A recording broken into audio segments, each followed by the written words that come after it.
Empujé la puerta de mi exclusivo apartamento en el centro de Madrid.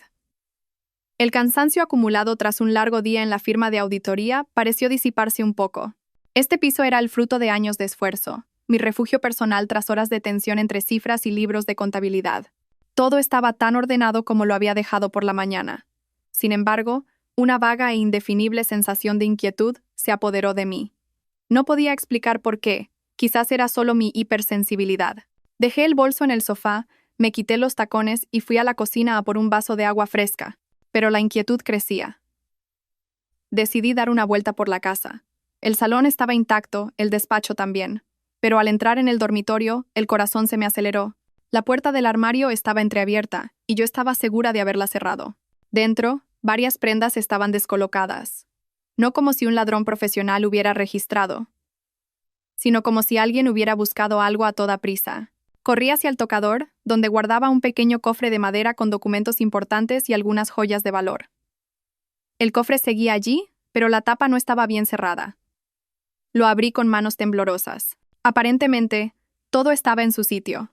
Solo mi pequeño tarjetero, donde guardaba mis tarjetas, había sido sacado. Volqué todo su contenido sobre la cama: el DNI, el carné de conducir, la tarjeta de débito, la del supermercado. Todo estaba allí. Pero lo más importante, mi tarjeta de crédito platino con un límite de 25.000 euros, había desaparecido. Un escalofrío me recorrió la espalda. Esa tarjeta era mi orgullo, la garantía de mi independencia. Había trabajado sin descanso para conseguirla, y siempre la cuidaba con esmero. ¿Quién podía haber entrado en mi casa? La cerradura era de huella digital. Solo yo y Javier, mi marido, podíamos abrirla. Una idea terrible cruzó mi mente, pero la aparté de inmediato. No quería creerlo. Cogí el teléfono. Mis manos temblaban ligeramente.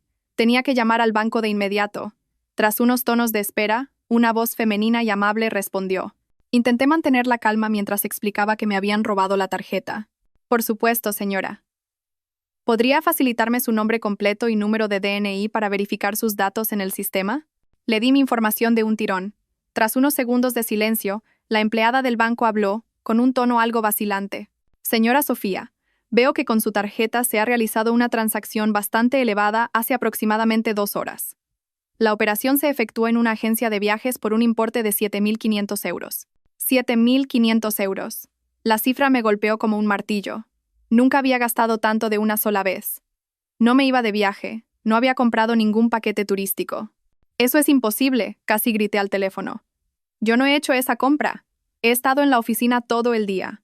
Entiendo, señora. La transacción se realizó con la tarjeta física en el datáfono. Con este tipo de tarjeta de crédito, a menudo no se requiere introducir el PIN. Pero si usted confirma que no ha sido usted, procederé a bloquear la tarjeta de forma urgente ahora mismo. Asimismo, le ruego que se persone lo antes posible en la sucursal más cercana para tramitar una denuncia por transacción fraudulenta. Iniciaremos una investigación y contactaremos con el comercio. Bloquéela ahora, ordené, con el corazón martilleándome en el pecho. Bloquéela inmediatamente. Cuando la empleada confirmó el bloqueo, colgué, sintiendo que me fallaban las fuerzas. 7.500 euros. ¿Quién había hecho esto? ¿Quién pudo entrar en mi casa, coger mi tarjeta y gastar semejante cantidad? ¿Mi marido? No, Javier nunca haría algo así. Él sabía lo duro que había trabajado para llegar hasta aquí. Entonces, solo quedaba una posibilidad. Me levanté de un salto y corrí hacia una esquina del salón donde una diminuta cámara de seguridad grababa silenciosamente. La instalé por si entraban ladrones. Nunca pensé que la usaría para vigilar a mi propia familia. Abrí la aplicación en el móvil con manos temblorosas. Retrocedí la grabación unas 3 horas, justo cuando yo todavía estaba ahogada en informes financieros en la oficina. La pantalla del móvil mostró la imagen familiar de mi salón, todo en calma. De repente la puerta principal se abrió. Contuve la respiración. La primera persona que entró fue mi suegra, Pilar. Detrás de ella venía Marta, mi cuñada, 2 años menor que yo. El corazón se me encogió. ¿Por qué venían a mi casa a estas horas sin avisar? Pilar entró como si fuera su propia casa, mientras Marta cerraba la puerta. No sabían que cada uno de sus movimientos estaba siendo grabado. Fueron directamente a nuestro dormitorio. Unos minutos después, salieron. Pilar sostenía algo pequeño en la mano y se lo enseñó a Marta. Aunque la imagen no era nítida, reconocí mi tarjeta de crédito. Marta pareció dudar, pero mi suegra se mostraba muy segura. Subí el volumen, intentando escuchar su conversación. Se oía entrecortado, pero escuché una frase de Pilar con una claridad demoledora. Una frase que hizo que todo mi mundo se derrumbara. Tu hermano está de acuerdo. ¿De qué tienes miedo? Tu hermano, mi Javier, el hombre al que había amado y en el que había confiado durante 5 años. Él estaba de acuerdo. Había permitido que su madre y su hermana entraran en mi casa, registraran mis cosas y se llevaran mi tarjeta para sus caprichos. Un dolor amargo, una rabia y un sentimiento de traición me subieron por la garganta. Resultaba que yo era una idiota en mi propia casa. El respeto que creía recibir de mi familia política no era más que una farsa. Caí al suelo, las lágrimas brotaban sin control. ¿Qué había hecho mal? En 5 años de matrimonio nunca le había faltado al respeto a mi suegra. Cuando mi cuñada necesitaba dinero para ir de compras, se lo daba. Cuando la familia tenía algún evento, yo siempre era la que más contribuía. Trabajaba de sol a sol, no solo para mí, sino para ayudar a mi marido, para que tuviéramos una vida mejor. Y así es como me trataban. Me veían como un cajero automático, nada más. ¿Y Javier? Mi amado esposo. ¿Dónde estaba él en todo esto? No solo lo sabía, sino que era cómplice. Había ayudado a su madre y a su hermana a engañar a la mujer con la que compartía su vida. Esta verdad dolía más que perder 7.500 euros. El dinero podía recuperarlo. Pero la confianza perdida. ¿Cómo se recupera? Me sequé las lágrimas, intentando calmarme. No era momento de llorar. Tenía que llamar a Javier. Necesitaba oír la verdad de su propia boca. Marqué su número, con el corazón desbocado. Tras varios tonos, contestó, con voz algo somnolienta. Hola, cariño, dime, ¿ya has llegado? ¿Esa voz? ¿Cómo podía sonar tan falsa ahora? Respiré hondo, tratando de que no me temblara la voz. ¿Dónde estás? En casa de mi madre. Habíamos quedado unos amigos para tomar algo y me quedo a dormir aquí. ¿Pasa algo? ¿Que si pasa algo? ¿Aún me preguntas si pasa algo? No pude contenerme más. Mi voz se elevó. Mi tarjeta de crédito. ¿Por qué la tienen tu madre y Marta? ¿Por qué han gastado 7.500 euros?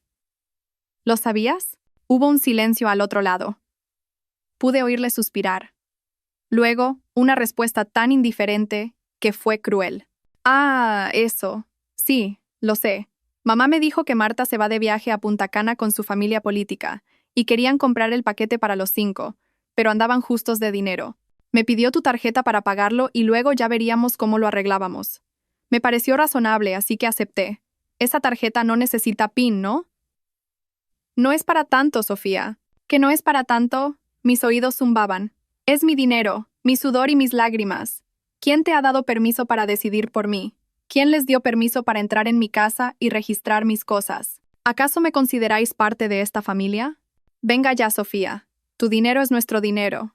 Y mi madre también es tu madre. No seas tan calculadora. Bueno, estoy un poco cansado, me voy a dormir. Mañana cuando vuelva lo hablamos. Dicho esto, colgó. De una forma brutal y desconsiderada. Me quedé paralizada en medio del frío salón, con el teléfono aún en la mano. No seas tan calculadora. Sus palabras resonaban en mi cabeza. Para él y su familia, mis esfuerzos, mis sacrificios, no significaban nada. Solo me veían como una vaca lechera a la que explotar. De acuerdo. Si ellos no querían sentimentalismos, yo tampoco los necesitaría.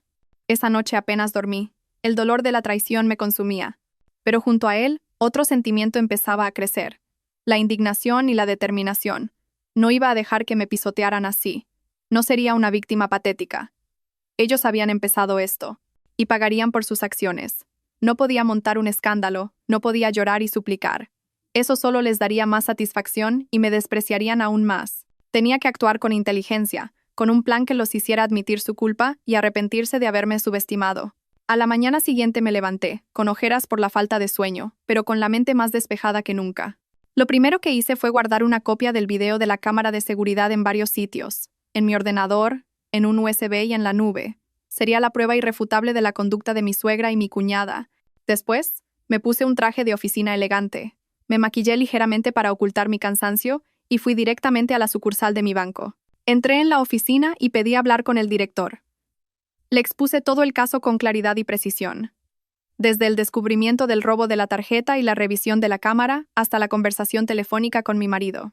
Le entregué una copia del video, insistiendo en que yo no había autorizado a nadie a usar mi tarjeta y que la transacción de 7.500 euros era completamente fraudulenta. El director, un hombre de mediana edad, Se mostró muy comprensivo tras examinar las pruebas. Me explicó el procedimiento de investigación del banco. Contactarían con la agencia de viajes para verificar la transacción.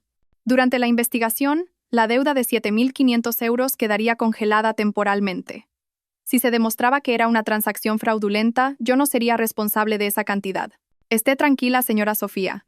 El banco hará todo lo posible por proteger los intereses de nuestros clientes. Con las pruebas que nos ha proporcionado, confío en que todo se resolverá favorablemente. Le di las gracias al director y salí del banco con un ligero alivio.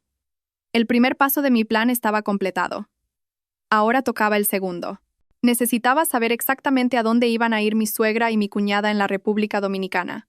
Ese viaje de lujo pagado con mi sudor y mis lágrimas. No podía permitir que lo disfrutaran tan fácilmente. Tenía que convertir su viaje de ensueño en una pesadilla. Me senté en una cafetería tranquila, abrí mi portátil y empecé a buscar información sobre la agencia de viajes donde mi suegra había pagado. Rápidamente, encontré su número de teléfono y dirección. Un plan más sofisticado empezó a tomar forma en mi mente. No iba a llamar como una víctima de robo.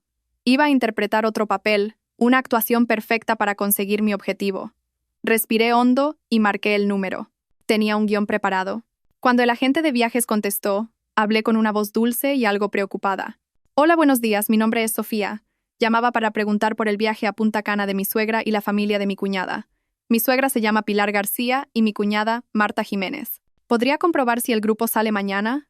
El empleado pareció un poco sorprendido, pero respondió cortésmente. Un momento, por favor, déjeme comprobar la información. Ah, sí, aquí está. El grupo de la señora Pilar y la señora Marta, 5 personas en total, sale hacia Punta Cana mañana a primera hora. Es un viaje de 15 días, uno de nuestros paquetes de lujo. ¡Ay, qué bien, menos mal! Continué mi actuación, con tono de preocupación.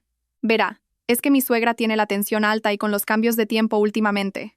Estoy muy preocupada. Quería pedirle si podría facilitarme el itinerario detallado del viaje, especialmente la información del hotel, para poder contactar con ellos en caso de emergencia. Entiéndame, por favor. Como nuera, es mi deber preocuparme cuando viaja tan lejos. Mi voz sincera y mi razón tan plausible debieron de convencer al empleado. Tras dudar un instante, dijo: Claro, la entiendo perfectamente. Le enviaré el itinerario completo y los datos del hotel por correo electrónico. ¿Podría darme su dirección? Contuve mi alegría y le di rápidamente mi email. Muchísimas gracias, es usted muy amable. Pocos minutos después, un correo de la agencia de viajes llegó a mi bandeja de entrada. Lo abrí. Tal y como había dicho el agente, era un viaje increíblemente lujoso. 15 días en la República Dominicana, vuelo en clase business, estancia en una famosa cadena de hoteles de 5 estrellas en el centro de Punta Cana, cenas en restaurantes de lujo, visitas a los lugares más exclusivos. Al ver el itinerario, podía imaginarme a mi suegra y a mi cuñada, presumiendo ante todo el mundo del viaje patrocinado por su maravillosa nuera. Sus sonrisas, su alegría, todo construido sobre mi dolor y mis lágrimas. La ira volvió a encenderse en mí, pero la controlé rápidamente. Cuanto más furiosa estuviera, más lúcida debía ser. Ya tenía lo que necesitaba: el nombre del hotel, el código de la reserva y la fecha de llegada. Ahora podía lanzar mi primer ataque, un golpe por sorpresa y a distancia que no verían venir. Soñaban con un paraíso, pero yo me aseguraría de que lo que les diera la bienvenida fuera una cruda realidad. Miré el nombre del hotel en la pantalla de mi ordenador y una sonrisa fría se dibujó en mis labios. Este viaje no terminaría como esperaban. El juego no había hecho más que empezar. Esa noche quedé con Clara, mi mejor amiga, en nuestro restaurante de siempre. Era la única persona en la que podía confiar en ese momento. Nada más ver mi cara de agotamiento. Me acribilló a preguntas. ¿Qué te pasa, Sofía? Pareces un fantasma. ¿Qué ha pasado? ¿Otra vez tu familia política? No dije nada. Simplemente dejé el móvil sobre la mesa y le puse el video de la cámara de seguridad. Clara lo miró atentamente, su expresión cambiando de la sorpresa a la indignación. Cuando el video terminó, golpeó la mesa con fuerza, haciendo que los clientes de alrededor se giraran. No me lo puedo creer. ¡Qué descaro! Esto es robar. Robar a cara descubierta. ¿Y tu marido? ¿Qué le pasa a Javier? Su mujer se mata a trabajar para ganar dinero, y en lugar de protegerla, ayuda a su madre y a su hermana a desplumarla. Es para volverse loca. Ver la rabia de Clara me consoló un poco. Al menos tenía a alguien de mi lado. Le conté toda la historia, la llamada al banco, la conversación con Javier y el plan que estaba tramando. Clara asintió. Haces muy bien, Sofía. Con esa gente no se puede tener piedad. Hay que darles una lección que no olviden. ¿Necesitas mi ayuda para algo? Pídemelo. Necesito que me ayudes con una cosa, dije, decidida. Necesito encontrar un buen abogado, a poder ser con experiencia en casos con implicaciones internacionales. ¿Un abogado internacional? ¿Para qué?, preguntó Clara, sorprendida. Porque no solo quiero denunciarlos en España, quiero que se enfrenten a la ley en la República Dominicana. Usaron mi tarjeta para pagar un servicio allí. Eso podría considerarse un fraude en ese país. Quiero que la policía dominicana les dé un susto y que su viaje se convierta en una pesadilla. Clara me miró con admiración. Bravo, amiga mía. Si has llegado a pensar en eso, no tengo nada más que decir. De acuerdo, déjamelo a mí. Mi prima conoce a una abogada excelente llamada Beatriz, especializada en casos con elementos extranjeros. La llamo ahora mismo. Mientras Clara hablaba por teléfono, abrí las redes sociales por costumbre. Y algo me saltó a la vista, haciendo que me hirviera la sangre. En el perfil de Marta, acababa de publicar una serie de capturas de pantalla de la reserva del viaje, los billetes de avión en clase business, con un pie de foto provocador. Preparándonos para un viaje de lujo. Gracias a mi supercuñada por el patrocinio. Te quiero mucho. Debajo, sus amigos la felicitaban y la envidiaban. Alguien comentó: ¡qué suerte! Menuda cuñada tienes. Marta respondió sin dudar. Mi cuñada es la mejor. Quiere muchísimo a la hermana de su marido. Quiere muchísimo a la hermana de su marido. ¡Qué ironía! Ella y su madre habían entrado en mi casa como ladronas. Se habían llevado una cantidad de dinero que me había costado un año entero ahorrar. Y ahora iba por ahí presumiendo de ser querida y mimada. Su hipocresía y su desfachatez superaban todos los límites. Hice una captura de pantalla de la publicación, guardándola como una prueba más de su engaño. Justo en ese momento, Clara colgó y se volvió hacia mí. Hecho. Beatriz ha aceptado verte mañana por la mañana. Dice que tu caso tiene mucho potencial. Prepara todas las pruebas, que ella se encarga del resto. Asentí, sintiéndome preparada. Todo iba según mi plan. El telón de la farsa de mi familia política estaba a punto de caer. A la mañana siguiente, después de reunirme con la abogada Beatriz y recibir un asesoramiento detallado sobre los pasos legales a seguir, me sentí aún más segura de mi plan. Beatriz era una mujer astuta e inteligente. Me analizó las ventajas que tenía y me trazó una hoja de ruta detallada, desde presentar la denuncia en España hasta contactar con un bufete de abogados asociado en la República Dominicana. De vuelta en la oficina, no podía concentrarme en el trabajo. En mi cabeza solo veía a mi suegra y a mi cuñada arrastrando sus maletas con entusiasmo hacia el aeropuerto. Según el horario, a esas horas ya habrían facturado y estarían en la sala VIP de la clase business, disfrutando de servicios de lujo con mi dinero. Cuanto más lo pensaba, más impaciente me ponía. Era el momento de actuar. Abrí el ordenador y redacté un correo electrónico en español. Había meditado cuidadosamente el contenido. El lenguaje debía ser formal, profesional, pero con el peso suficiente para que el hotel actuara de inmediato. Envié el correo al departamento de reservas del hotel de 5 estrellas en Punta Cana, donde mi familia política estaba a punto de llegar. El contenido era el siguiente. Estimada dirección del hotel, mi nombre es Sofía López y soy la titular legítima de la tarjeta de crédito Visa Platino número 2020 EINE 40888. Les escribo para informarles de un asunto urgente relacionado con un fraude en una reserva realizada en su establecimiento. Concretamente, en el día de ayer, mi tarjeta de crédito fue sustraída y utilizada sin mi consentimiento para pagar una reserva a nombre de Lasra Pilar García para un grupo de 5 personas, con llegada prevista para esta noche. El importe de la reserva es de 7.500 euros. 7.500 euros. Ya he denunciado este incidente tanto a mi banco emisor como a la Policía Nacional en España. Actualmente, esta transacción está siendo investigada como fraudulenta. Dispongo de pruebas irrefutables, incluyendo un video de una cámara de seguridad, que demuestran el robo de mi tarjeta. De acuerdo con la normativa de las organizaciones internacionales de tarjetas y la legislación vigente, cualquier transacción realizada con una tarjeta robada es inválida. Por lo tanto, solicito formalmente que cancelen de inmediato dicha reserva y no permitan el check-in a las personas incluidas en la misma. Alojar a estos huéspedes podría acarrearles problemas legales y financieros cuando el banco inicie el procedimiento de contracargo, chargeback. Lamento profundamente las molestias que esto pueda ocasionar y agradezco de antemano su cooperación. Atentamente, Sofía López. Tras releer el correo para asegurarme de que no había errores, pulsé enviar. Una mezcla de alivio y nerviosismo me invadió. La flecha ya estaba lanzada. No sabía cuál sería el resultado, pero confiaba en que ningún hotel de 5 estrellas querría verse envuelto en un escándalo de fraude con tarjetas de crédito, especialmente con una notificación oficial del titular. Me imaginé la escena, mi suegra y su familia llegando al hotel después de un largo y agotador vuelo, ansiosos por entrar en su lujosa habitación. Pero en su lugar les informarían de que su reserva había sido cancelada. ¿Qué harían en un país extranjero, en mitad de la noche y sin alojamiento? Al pensarlo no sentí regocijo, sino una frialdad aterradora. Ellos mismos me habían empujado a esto, me habían obligado a convertirme en una persona calculadora y despiadada. Mientras esperaba una respuesta del hotel, decidí dar el siguiente paso de mi plan en España. No podía depender únicamente de la investigación del banco. Necesitaba la intervención oficial de la ley. La conducta de mi suegra y mi cuñada constituía claramente un delito de hurto y uso fraudulento de tarjeta de crédito. Reuní todas las pruebas que tenía: el video de la cámara copiado en un USB, el extracto bancario de la transacción, las capturas de pantalla de la publicación de Marta en redes sociales y la grabación de la llamada con Javier en la que admitía su complicidad. Lo organicé todo cuidadosamente en una carpeta. Por la tarde pedí salir antes del trabajo y fui directamente a la comisaría de policía de mi distrito. Al entrar en la sala de denuncias, me sentí un poco nerviosa. Era la primera vez en mi vida que tenía que tratar con la policía en estas circunstancias. Un joven agente de la Policía Nacional recibió mi caso. «Buenas tardes, ¿en qué puedo ayudarla?». Respiré hondo, y con calma, le expuse los hechos de forma concisa pero completa. «Buenas tardes. Quiero denunciar que un familiar me ha sustraído una tarjeta de crédito y la ha utilizado para realizar un gasto elevado sin mi permiso».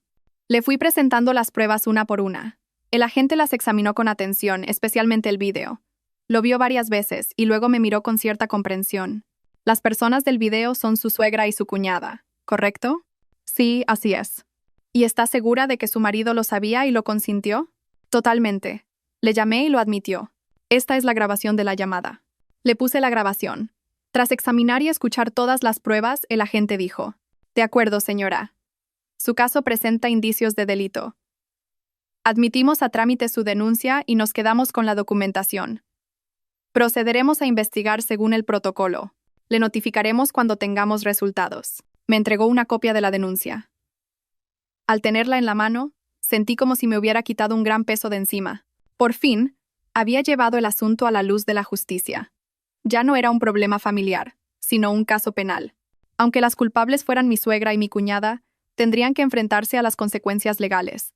Al salir de la comisaría, el sol del atardecer se colaba entre los altos edificios, creando una estampa a la vez vibrante y melancólica.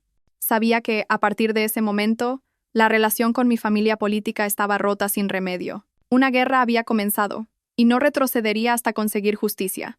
Cerca de la medianoche, mientras intentaba dormir tras un día agotador, mi teléfono vibró. Era un número desconocido, del extranjero. Supe de inmediato quién era.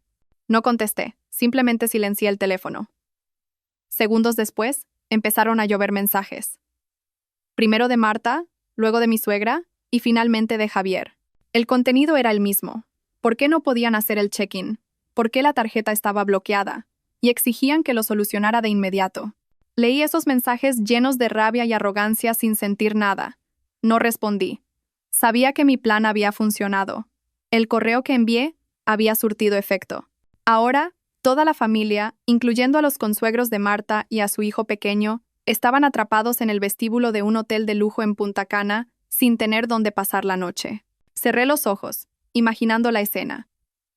Pilar, una mujer acostumbrada a ser el centro de atención, humillada frente al personal del hotel. Marta, la cuñada que se creía tan sofisticada, probablemente loca de rabia. Y Javier, sin duda recibiendo las reprimendas de su madre y su hermana. A la mañana siguiente, justo al llegar a la oficina, Clara me envió un enlace a un video con un mensaje: «Míralo, ya sois famosos en el mundo entero». Lo abrí con curiosidad. El video estaba grabado con un móvil. La imagen temblaba un poco, pero el audio era nítido. El escenario era el Aeropuerto Internacional de Punta Cana. La protagonista no era otra que mi suegra, Pilar. Estaba completamente fuera de sí, con el pelo revuelto y la cara roja de ira. Gritaba en español a un agente de seguridad del aeropuerto que intentaba mantener la calma. ¿Pero qué clase de servicio es este? La agencia de viajes es una estafa. El hotel es una estafa. Pagamos todo y nos echáis a la calle, ¿es eso? El agente de seguridad intentaba explicarle en un español entrecortado que estaba en una zona pública y que debía mantener la calma, pero a Pilar no le importaba. Siguió gritando y, en su ataque de ira, confesó toda la verdad. Os lo voy a decir bien claro. La tarjeta de crédito es de mi nuera. Está forrada. Le cogí un poco de dinero para que mi hija se fuera de viaje y se atreve a bloquear la tarjeta, a llamar a la policía. Esa nuera es una desagradecida. Cuando vuelva a España te vas a enterar. Sí, fui yo quien cogió tu tarjeta. ¿Y qué? ¿Qué me vas a hacer? Todo ese monólogo lleno de furia y la confesión habían sido grabados por algún turista español que estaba en el aeropuerto. La multitud alrededor comenzó a murmurar. Mucha gente sacó sus móviles para grabar. Los rostros de Marta y el resto de la familia estaban pálidos de vergüenza y miedo. Intentaron llevarse a Pilar, pero fue inútil. El video terminaba con los agentes de seguridad escoltando a Pilar a una sala aparte por alterar el orden público. Terminé de ver el video con un escalofrío. No esperaba que todo se desarrollara de una forma tan dramática. Pilar, en su furia, había proporcionado una prueba irrefutable de su delito delante de cientos de personas y miles de espectadores en Internet. Se había cavado su propia tumba. El video no tardó en convertirse en un huracán viral. Los principales portales de noticias, los foros de mujeres, los grupos de debate familiar, todos lo compartieron con titulares sensacionalistas.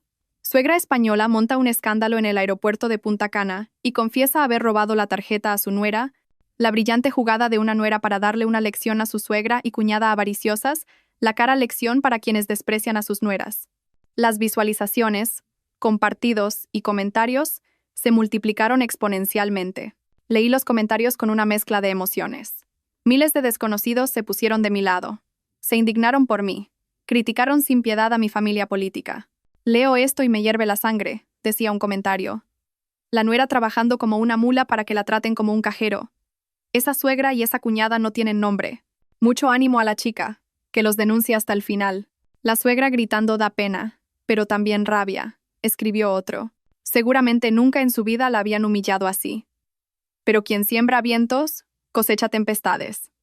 Si hubiera respetado un poco a su nuera, no habría llegado a esto. La publicación presuntuosa de Marta también fue desenterrada por la comunidad online. Cientos de personas inundaron su perfil con comentarios críticos y sarcásticos. ¿El patrocinio de tu cuñada incluía dormir en el suelo del aeropuerto? Vaya viaje más movidito. Felicidades. ¿Cómo se puede ser tan caradura de robar y encima presumir en redes? Ante la presión, Marta tuvo que cerrar su perfil. El escándalo creció tanto que empezaron a surgir especulaciones sobre mi identidad. Por suerte, nadie sabía exactamente quién era yo ni dónde trabajaba. Pero sabía que era cuestión de tiempo que mis conocidos y compañeros relacionaran la historia conmigo. Me sentí satisfecha porque la verdad había salido a la luz. La justicia popular se había pronunciado, pero también sentí una profunda tristeza. Los trapos sucios de mi familia eran ahora el espectáculo de todo el país. Ganara o perdiera esta batalla, ya había perdido demasiado. Esa noche, Javier volvió a llamarme. Esta vez su voz no era indiferente ni arrogante, sino de puro pánico. Sofía, ¿qué has hecho? ¿Quieres destruir a toda mi familia? ¿Lo ves? Todo se ha ido de las manos. La policía dominicana ha retenido a mamá y a Marta para investigar. No las dejan volver. Por favor, Sofía, retira la denuncia. Diles que ha sido un malentendido. ¿Puedes hacerlo? Te lo suplico. Le escuché rogar en silencio. La voz del hombre que una vez amé me sonaba ahora extraña. No me preguntó por mi sufrimiento. No reconoció su error. Solo pensaba en su madre y su hermana. Javier, dije, con una voz fría y distante. Cuando permitiste que tu madre y tu hermana cogieran mi tarjeta, ¿pensaste en mí? Cuando las encubriste, ¿pensaste en mi dolor? Ahora es demasiado tarde. No es lo que yo quería, es lo que vosotros elegisteis. Asumid las consecuencias. Dicho esto, colgué y bloqueé su número. Era hora de cortar todos los lazos. A partir de ahora, nuestra única relación sería a través de los tribunales. Los días siguientes, la maquinaria legal se puso en marcha con fuerza en ambos países, creando una doble tenaza que atenazaba a mi familia política. En España, el banco, tras recibir mi denuncia y las pruebas, especialmente el video de la autoinculpación de Pilar, actuó con rapidez. Me enviaron un comunicado oficial informándome de que la deuda de 7.500 euros quedaba completamente congelada durante la investigación. También me confirmaron que, con las pruebas existentes, era muy probable que quedara exenta de toda responsabilidad de pago. Sosteniendo esa carta, respiré aliviada. La mayor carga financiera había desaparecido temporalmente. La policía también citó a Javier a declarar. No sé qué se dijo en esa reunión, pero después de ese día, dejó de llamarme y molestarme. Quizás por fin empezaba a comprender la gravedad del asunto. Mientras tanto, en la República Dominicana, la situación era mucho más tensa. La abogada Beatriz, a través de su bufete asociado en Santo Domingo, presentó una denuncia formal contra Pilar y Marta por estafa y apropiación indebida. El vídeo del aeropuerto se convirtió en una prueba clave. La Policía Turística Dominicana, conocida por su rigor con los delitos que afectan a la imagen del país, actuó con celeridad. Beatriz me llamó para ponerme al día. Tranquila, Sofía. Allí son muy profesionales. La policía ha dictado una orden de prohibición de salida del país para Pilar y Marta. Las están citando a declarar constantemente y les han retenido los pasaportes. Su viaje de 15 días se ha convertido en una estancia de 15 días en la comisaría. Escuché sin inmutarme. Era el precio que tenían que pagar. Pensaron que podían robarme el dinero, irse de vacaciones y volver como si nada, pero se equivocaron. No solo se enfrentaban a la ley española, sino también al castigo en la misma tierra donde pensaban gastar mi dinero para divertirse. Según Beatriz, mi familia política estaba desesperada intentando solucionar las cosas en la República Dominicana. Tuvieron que contratar a un abogado local, con unos honorarios altísimos. Tuvieron que moverse por todas partes para intentar conseguir la libertad bajo fianza para Pilar y Marta. El viaje de ensueño se había convertido literalmente en una pesadilla. En lugar de un hotel de 5 estrellas y restaurantes de lujo, comían comida para llevar y dormían en pensiones baratas cerca de la comisaría. El dinero en efectivo que llevaban se agotó rápidamente con los gastos imprevistos. La agencia de viajes, al enterarse de que el pago provenía de una tarjeta robada, canceló el resto de los servicios del tour sin devolver ni un céntimo y amenazó con demandarlos por fraude y daño a su reputación. Todas las puertas se cerraban ante ellos. Estaban atrapados en un país extranjero, enfrentándose a la justicia, sin dinero, humillados y avergonzados. Supe que esto era solo el principio. La tenaza legal se había cerrado y no podrían escapar. Tras casi 2 semanas luchando con la justicia en la República Dominicana, mi familia política finalmente pudo regresar a España después de pagar una fianza considerable.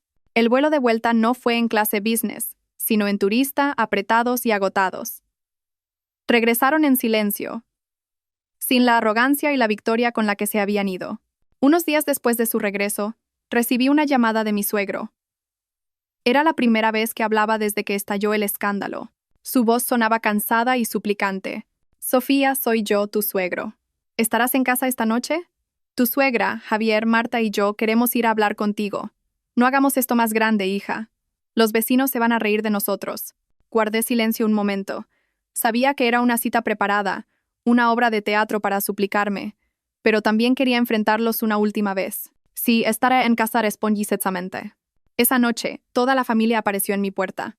Pilar parecía demacrada, sin su habitual aire de superioridad. Marta mantenía la cabeza gacha, sin atreverse a mirarme. Javier, con el rostro hundido, se escondía detrás de sus padres. Mi suegro fue el primero en hablar. Suspiró, lamentándose de los días horribles en el extranjero, de cómo la familia se había arruinado y de cómo su honor había quedado por los suelos. Dijo que todo había sido porque Pilar quería demasiado a sus hijos y había actuado sin pensar. Me pidió que, por el bien del matrimonio y el honor familiar, fuera magnánima y retirara la denuncia. Entonces, hizo una seña a Pilar y a Javier, y presencié una escena que jamás habría imaginado. Pilar, mi siempre altiva suegra, y Javier, mi marido, se arrodillaron en el suelo. Te pido perdón, Sofía. Fue mi culpa. Todo es culpa mía. Soy una vieja y ya no razono bien. Perdóname esta vez, hija. Te pagaré lo que quieras, pero por favor, no me lleves a juicio. No lo soportaría, sollozaba Pilar, con la cara llena de lágrimas. Javier también me miró, con los ojos enrojecidos. Sofía, me equivoqué. He sido un marido terrible. No supe protegerte. Dame una oportunidad para arreglarlo. Retira la denuncia. Empecemos de nuevo. Te prometo que nunca más volverás a sufrir por mi culpa. Interpretaron una escena perfecta.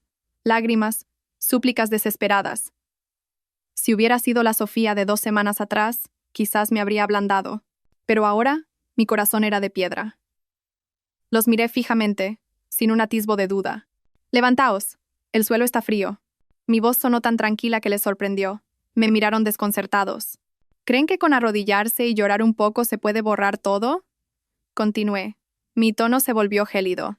Cuando entraron en mi casa como ladrones, ¿alguien pensó en mis sentimientos? Cuando tú, Javier, los encubriste, ¿alguien pensó en mi dolor? ¿Cuando gastaron mi dinero? ¿Alguien pensó en mi sudor y mis lágrimas? Hice una pausa, mirándolos uno por uno. ¿No se cansan de esta farsa? No piden perdón porque se arrepientan, sino porque tienen miedo. Miedo a la ley, a la cárcel, a perder su reputación. ¿El cariño familiar? Fueron ustedes quienes lo tiraron por la borda. Hablarme ahora de eso es ridículo. Hija, intentó decir mi suegro, pero levanté la mano para cortarle.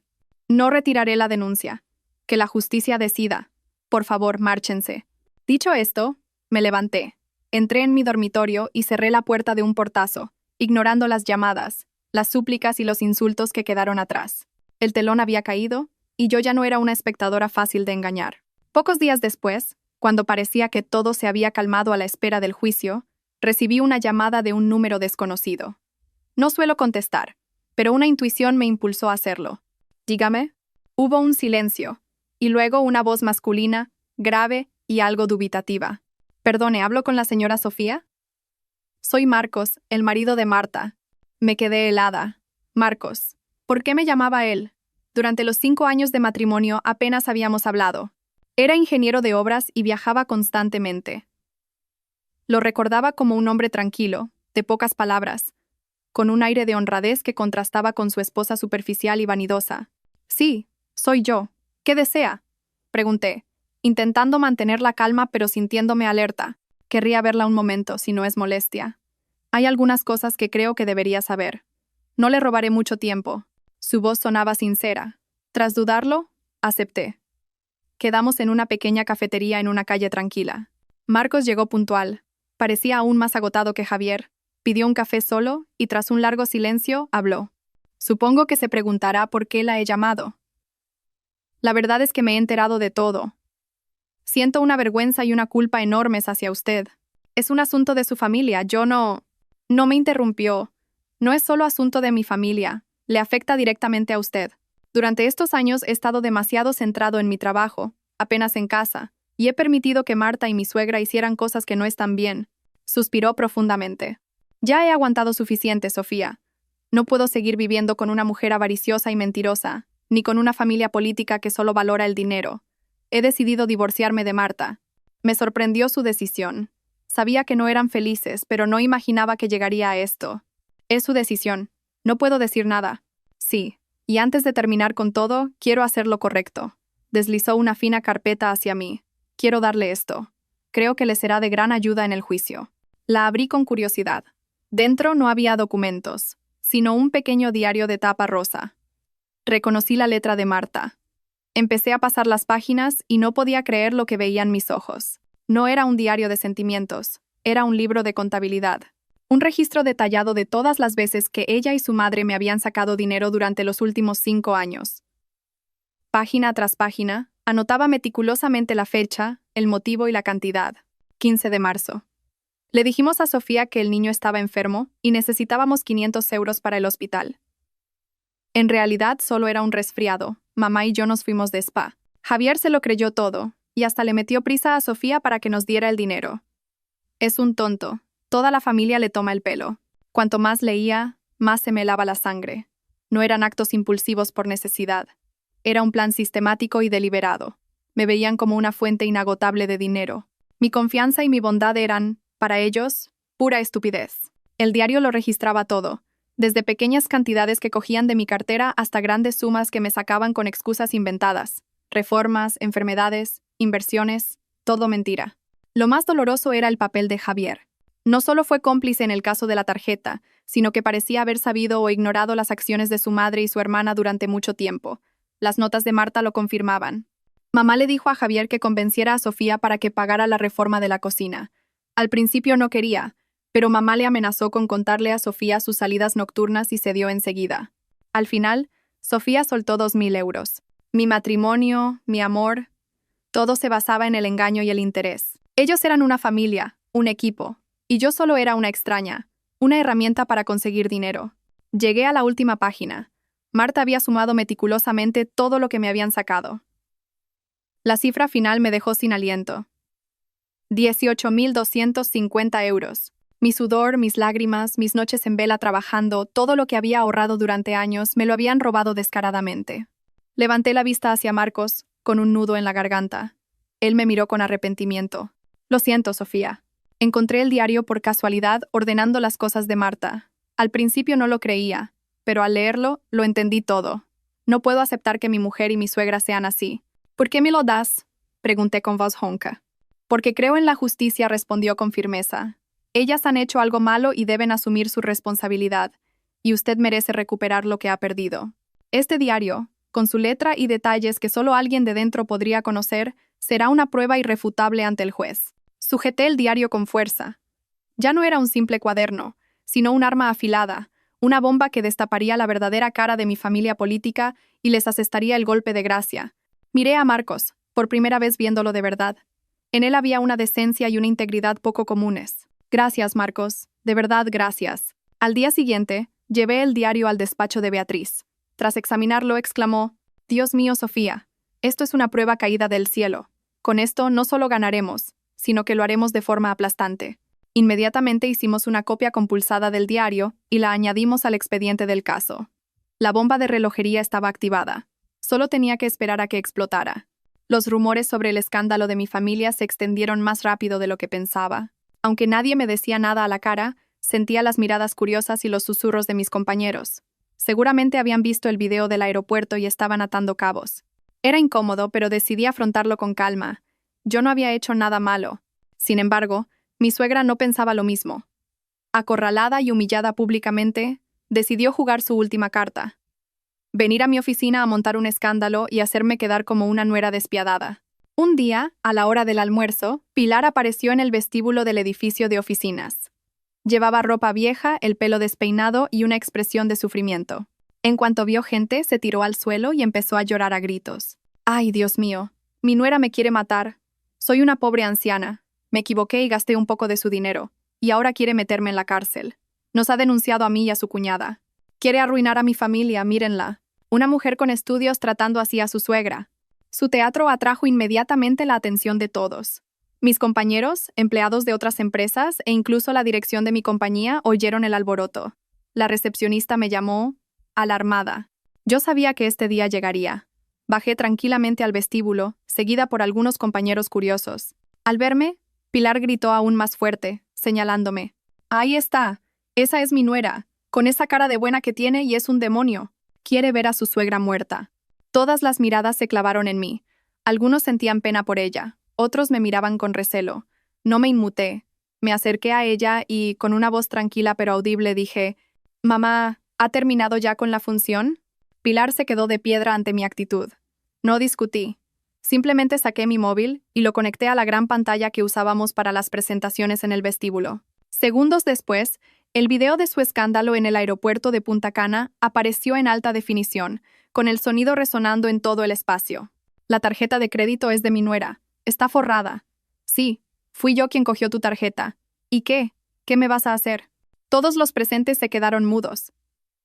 Miraban a la Pilar agresiva y desafiante de la pantalla, y luego a la mujer que lloraba desconsoladamente en el suelo. El contraste era más elocuente que 1000 palabras. Pilar miró la pantalla, con el rostro pálido como la cera. Balbuceó, incapaz de articular palabra. Cuando el video terminó, me dirigí a la multitud. «Señoras y señores, esta es la verdad. No quería hacer de esto un espectáculo, pero hay cosas que no se pueden silenciar». Luego me volví hacia Pilar, con una voz gélida. «Ahora, si no se levanta y se va por su propio pie, llamaré a seguridad. Y si sigue montando un escándalo, llamaré a la policía. El delito de calumnias y alteración del orden público también se paga caro».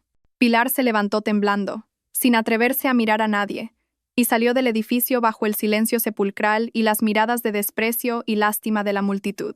Inmediatamente después, el director de Recursos Humanos, que lo había presenciado todo, me llamó a su despacho. No me regañó, al contrario, me apoyó. «Lo has gestionado muy bien, Sofía. La empresa está de tu lado. Sigue trabajando tranquila, todo esto pasará». El enfrentamiento en la oficina terminó con una victoria para mí, pero no sentí ninguna alegría. Solo un profundo cansancio y amargura por la tragicomedia creada por aquellos a quienes una vez llamé familia. Tras el incidente en la oficina, las cosas parecieron volver a su cauce. Mi familia política no se atrevió a molestarme más. El caso seguía su curso legal. Me centré en mi trabajo y empecé a planificar mi nueva vida tras el divorcio. Pero durante ese tiempo, empecé a notar cambios extraños en mi cuerpo. Estaba cansada, somnolienta y sentía náuseas por las mañanas. Al principio, pensé que era por el estrés. Intenté descansar más, pero los síntomas no mejoraban. Clara, al verme cada vez más pálida, insistió. Sofía, ¿por qué no te haces un chequeo? Tienes muy mala cara últimamente. No es nada, solo estrés, le decía, restándole importancia. Hasta que un día, ordenando documentos, encontré una ecografía de mi última revisión ginecológica. Al mirarla, algo hizo clic en mi cabeza. Mi regla. ¿Cuánto tiempo llevaba de retraso? Traté de recordar, y una mezcla de pánico y una diminuta esperanza se abrió paso en mi corazón. Casi 2 meses. Corrí a la farmacia más cercana y compré 2 tests de embarazo de marcas diferentes, para estar segura. Al llegar a casa, me encerré en el baño, con el corazón en un puño. Seguí las instrucciones y esperé. Esos 5 minutos parecieron una eternidad. No me atrevía a mirar. Finalmente, eché un vistazo. Una línea, y luego otra. Las 2 pruebas mostraban 2 líneas rojas, claras e inequívocas. Me dejé caer en el frío suelo del baño, con los tests aún en la mano.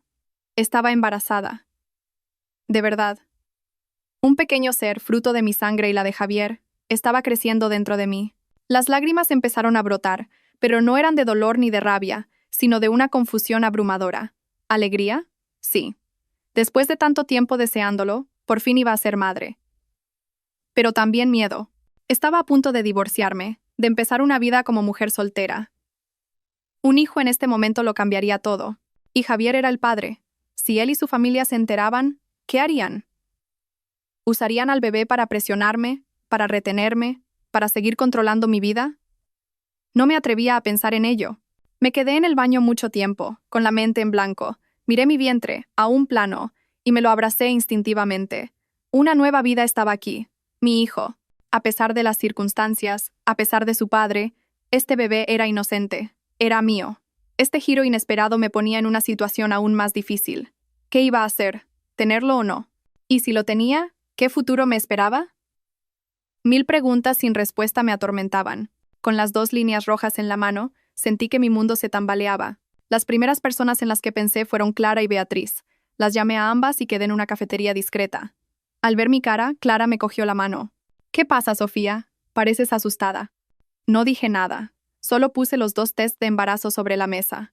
Ambas los miraron y luego me miraron a mí atónitas. ¿Estás embarazada?, balbuceó Clara. Asentí con los ojos llenos de lágrimas. ¿Qué hago ahora? En medio de todo este lío, Clara me abrazó, mientras Beatriz, con su calma de abogada, empezó a analizar la situación. Sofía, escúchame. Que estés embarazada ahora es complicado, pero también puede ser una ventaja para ti en el juicio. La ley protege especialmente a la mujer embarazada. El juez priorizará el bienestar de la madre y del niño, sobre todo en el reparto de bienes y la custodia. Pero, Beatriz, dije, angustiada, me da pánico que la familia de Javier se entere. Usarán a este bebé para presionarme, para no dejarme ir, incluso para quitarme la custodia. No quiero que mi hijo crezca en un ambiente así. Tu temor es fundado, asintió Beatriz, pensativa. Por eso debemos tener una estrategia. Lo más importante ahora es que mantengas esto en secreto absoluto. No dejes que nadie de su familia lo sepa. Solo revelaremos esta información en el momento decisivo, cuando nos dé la mayor ventaja posible. Esa noche, en casa, no pude dormir. Una guerra se libraba en mi interior. Por un lado, la batalla legal. Por otro, la pequeña vida que crecía en mí. La idea de renunciar a mi hijo cruzó mi mente, pero la descarté al instante. No. Había deseado este hijo durante mucho tiempo. Era mi esperanza. Su padre podía ser quien fuera, pero el niño no tenía la culpa. Tomé una decisión firme. Tendría a mi bebé. Lo criaría yo sola.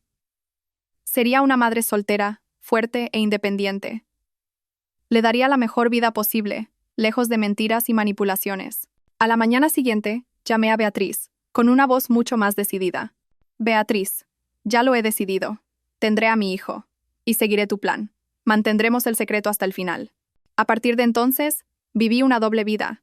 De día, era la mujer dura que luchaba por su caso. De noche, era una madre tierna que le hablaba a su vientre, comía sano y leía sobre el embarazo. Mi hijo se convirtió en mi fuente de fuerza. Ya no luchaba solo por mí. Luchaba por el futuro de los dos. Finalmente, llegó el día de la vista de conciliación para el divorcio. La familia de Javier había puesto trabas constantes, insistiendo en dividir el piso por la mitad, aunque la mayor parte la había pagado yo. Entré en la sala del juzgado, extrañamente tranquila, con Beatriz a mi lado. Enfrente, Javier, demacrado, junto a sus padres, con cara de pocos amigos. El juez dio comienzo a la sesión. Beatriz expuso mi postura. Aceptaba el divorcio, pedía la custodia total del futuro hijo, y proponía un reparto de bienes de 70/30, con el piso para mí. El abogado de Javier protestó enérgicamente. El propio Javier, con voz resentida, intervino. Sofía, no seas tan injusta. Este piso es de los dos. ¿Por qué lo quieres todo? Ya has metido a mi madre en un lío con la justicia. Has destrozado a mi familia. ¿Y ahora quieres quedarte con todo? Le miré sin decir nada. Su descaro ya no me sorprendía. Viendo que no había acuerdo, el juez se disponía a cerrar la conciliación para pasar a juicio. En ese momento, Beatriz me hizo una señal. Era la hora. Se puso en pie. Señoría, con su permiso. Antes de concluir, mi cliente tiene una información crucial que comunicar, que afecta directamente al reparto de bienes y la custodia. La sala quedó en silencio. Javier y su familia nos miraban con recelo. Beatriz sacó un documento de su maletín y se lo entregó al juez. Este es un certificado médico. Mi clienta, la señora Sofía López, está actualmente embarazada de 6 semanas. Un estruendo rompió el silencio. El vaso de agua de Javier cayó al suelo, haciéndose añicos. Se levantó de un salto, con los ojos desorbitados, mirándome, pálido como un muerto. ¿Qué has dicho? ¿Embarazada? Sus padres también estaban en shock. Le miré directamente a los ojos, con la mano instintivamente en mi vientre, y asentí lentamente. La actitud de Javier cambió radicalmente. La arrogancia desapareció, reemplazada por pánico, confusión y algo parecido al remordimiento. Se dejó caer en la silla, llevándose las manos a la cabeza. Iba a ser padre. Iba a tener un hijo con la mujer a la que él y su familia habían tratado con tanta crueldad. Su abogado no sabía qué decir. La situación había dado un vuelco total. Tras un silencio asfixiante, Javier me miró, con voz temblorosa. Sofía, acepto. Acepto todo. El piso es tuyo.